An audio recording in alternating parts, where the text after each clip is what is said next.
Hello. I'd like to thank the FEA for the opportunity to talk to you today about COVID and its implications for trying to open schools this fall. The first thing that you have to know about COVID, to think about this, is that COVID is slow moving. If I were to be infected today, then I'd be contagious in a day or so, but I probably wouldn't show any symptoms for a week. It would probably be a week after that before I got bad enough to go to the hospital or get a test if I ever did. And it could well be a week after that before the fact that I'm ill actually becomes part of the statistics that you see reported every day.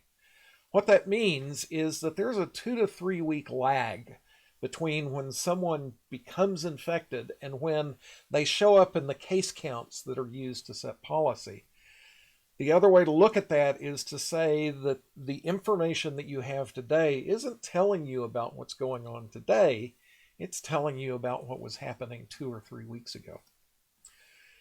To show you why that matters, here are Virginia's case counts going back to May 1st. And what you see, your phase one reopening in the north was on May 29th. And if you look at it, you'd say, hey, how about that? Our numbers were still coming down after phase one reopening. That's great. And then you look at phase two reopening and you say, well, things got not quite so great there. This looks like you're sitting there at a reproduction number of 1, which means that every person who has the disease is giving it to one other, which might give you pause when on July 1st you went to phase 3 reopening.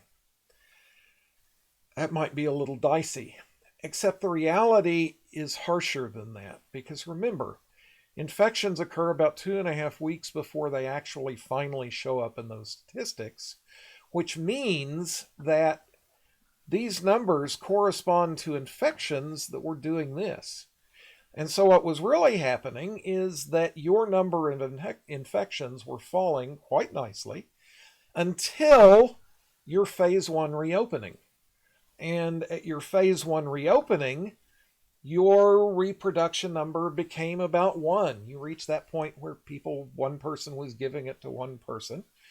And it was that case when you did your phase 2 reopening. We don't know what's happened since your phase 2 reopening because there's not any data to tell you.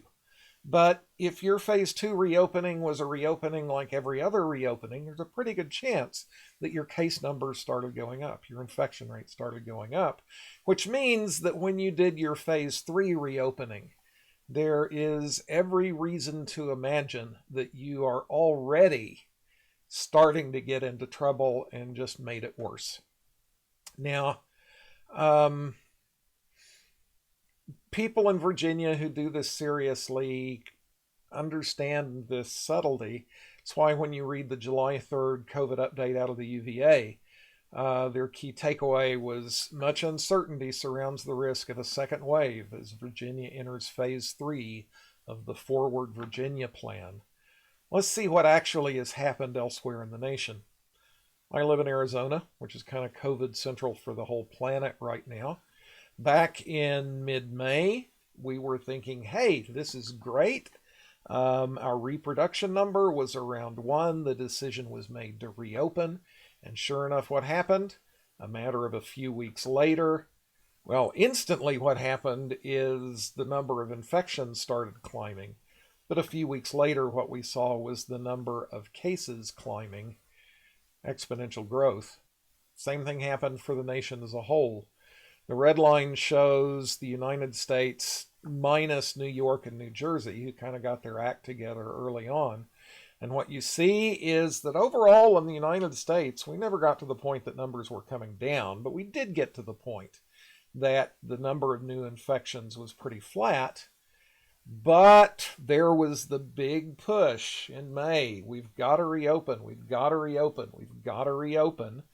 And so there we did. We reopened, and a matter of a few weeks later, there we see it. Exponential growth. Fast exponential growth. Right now, the Doubling time for cases in the United States is about 2 weeks, which means that if there are 50,000 new cases today, 2 weeks from now, we can count on there being probably 100,000 new cases. And those 100,000 new cases correspond to the 100,000 new infections that are occurring today. COVID is an unwieldy beast that goes off like a bomb if you let your guard down. And I think Virginia may have already let your guard down. At the very best, and you open Fairfax schools, you might have only had a couple of people on a campus of 1,000. That's already bad because schools are places that COVID spreads like wildfire. By August 26th, I would bet you dollars to donuts that what you're going to see is you're going to see cases are already higher, they're growing, and unless you've shut down again, in which case opening schools is kind of moot, the situation is going to be bad. The thing that we have to remember that no one wants to acknowledge is that right now we are not the ones making the rules. COVID is making the rules. Everyone's tired of this. Everybody wants schools to open. Everybody wants the economy to reopen.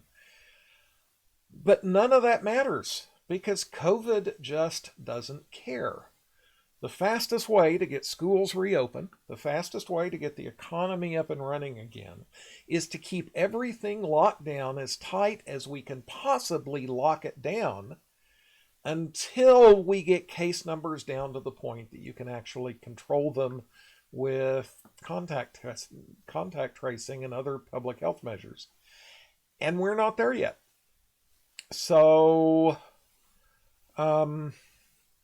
that's not a pretty picture, but that's reality. And that's what you have to have in mind when you think about reopening schools in Virginia in August. Thank you.